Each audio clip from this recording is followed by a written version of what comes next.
അപ്പോൾ നമ്മുടെ ഉച്ചയൂണിൻ്റെ വിഭവങ്ങൾ വലിയ വിഭവങ്ങളൊന്നുമില്ല കേട്ടോ. അപ്പോൾ സാധാരണ നമ്മളൊരു മോരുകറി ഉണ്ട്, നല്ല കടുകൊക്കെ വറുത്തിട്ടുള്ള മോരുകറി ഉണ്ട്. അപ്പോൾ നമുക്ക് കുറച്ച് മോരുകറി എടുക്കാം. കുറച്ച് മതി, കുറച്ച് വിഭവങ്ങൾ ഉണ്ട്, വലിയ വിഭവങ്ങളൊന്നും ഇല്ലെങ്കിലും. പിന്നെ നമുക്ക് ഇവിടെ കായയുടെ ഉപ്പേരി ഉണ്ട്. കായ ഉപ്പേരി, കുറച്ച് ഉപ്പേരിയല്ല മെഴുക്ക് പുരട്ടിയാണ്. പക്ഷെ ഞങ്ങളുടെ നാട്ടിലേക്കൊക്കെ അത് ഇങ്ങനെ ഉപ്പേരി എന്ന് പറഞ്ഞിട്ട് അത് ശീലമായിട്ടുണ്ട്.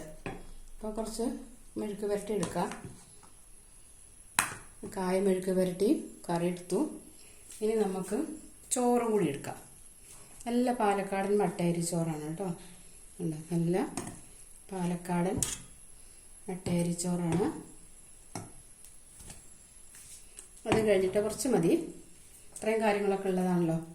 പിന്നെ നമുക്ക് ഇതുണ്ടോ പപ്പടം ഉണ്ട്. പപ്പടം അങ്ങനെ കഷ്ണിച്ച് വറുത്തതുണ്ട്, പിന്നെ ശരിയായിട്ട് വറുത്തതുണ്ട്. ഇത് കഞ്ഞിയുടെ കൂടെയൊക്കെ നല്ല രസമാണ്. മട്ടരിക്കഞ്ഞിയുടെ കൂടെയൊക്കെ ഈ പൊട്ടിച്ച് വറുത്ത പപ്പടം ഉണ്ടോ, അത് നല്ല രസമാണ്. പിന്നെ നമുക്കിവിടെ ചെത്തുമാങ്ങ ഉണ്ട്. ചെത്തുമാങ്ങ ഉണ്ട് ഇവിടെ കണ്ടോ.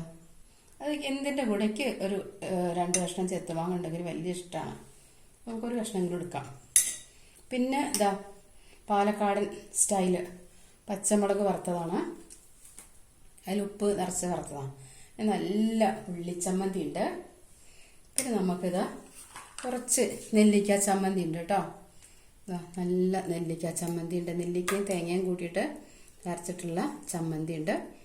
അപ്പോൾ ഇത്രയാണ് നമ്മുടെ ഉച്ചയൂണ് വിഭവങ്ങൾ. അപ്പോൾ നമുക്ക് പാലക്കാടൻ മട്ടയരി ചോറ്, കായ മെഴുക്ക് പുരട്ടി, ഇവിടെ കുമ്പളങ്ങയും ചേമ്പും മോരുകറിയാണ്.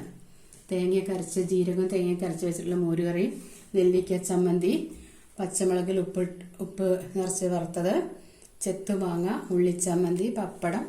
ഇത്രയാണ് നമ്മുടെ വിഭവങ്ങൾ കേട്ടോ. എല്ലാവരും കഴിച്ചോ?